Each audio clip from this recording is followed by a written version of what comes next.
Whatever may be said in praise of poverty, the fact remains that it is not possible to live a really complete or successful life unless one is rich.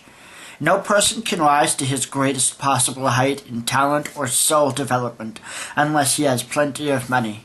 In order to unfold the soul and to develop talent, he must have many things to use, and he cannot have these unless he has money to buy them with. People develop in mind, soul, and body by making use of things, and society is so organized that people must have money in order to become the possessor of things. Therefore, the basis of all human advancement must be the science of getting rich. The object of all life is development. Everything that lives has an inalienable right to all development it is capable of attaining.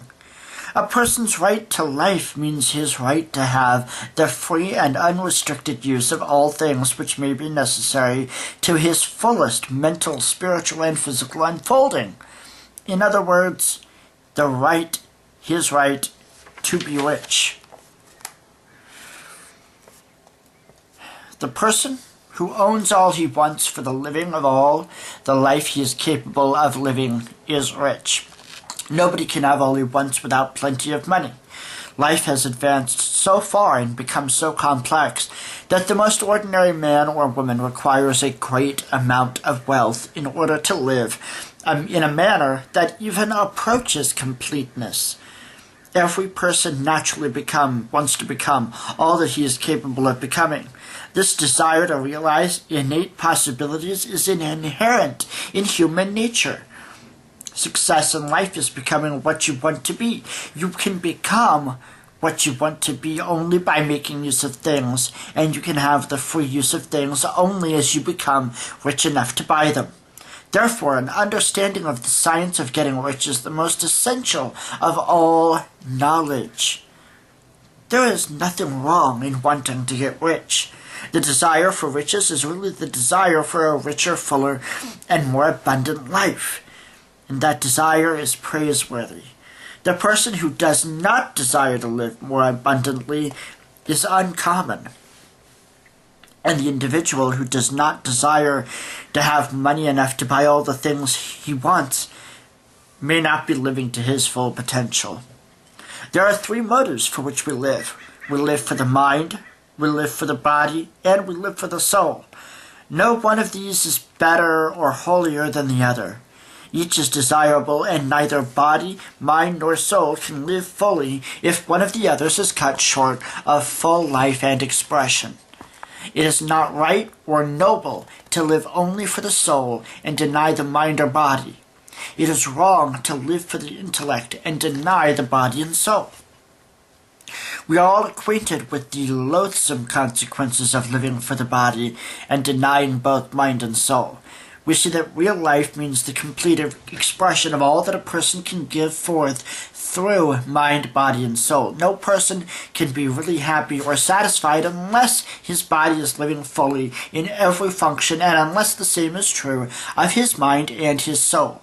Wherever there is an unexpressed possibility or an unperformed function, there is an unsatisfied desire. Desire is possibility-seeking expression or function-seeking performance. A person cannot live fully in body without good food, comfortable clothing, warm shelter, and freedom from excessive toil. Rest and recreation are also necessary to his physical life. He cannot live fully in mind without books and time to study them, without opportunity for travel and observation, or without intellectual companionship. To live fully in mind, he must have intellectual recreations and must surround himself with all the objects of art and beauty that he is capable of using and appreciating. To live fully in soul, an individual must have love, and an expression of love is frustrated by poverty. An individual's highest happiness is found in the bestowal of benefits on those he loves.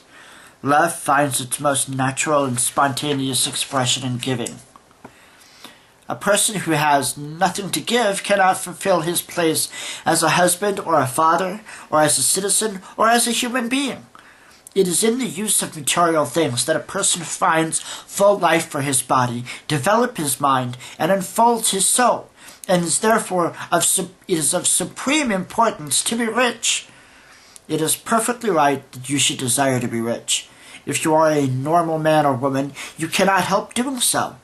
It is perfectly right that you should give your best attention to the science of getting rich, because it is the noblest and most necessary of all studies. If you neglect this study, you are derelict in your duty to yourself, to God, and to humanity. You can render God and humanity no greater service than to make the most of yourself.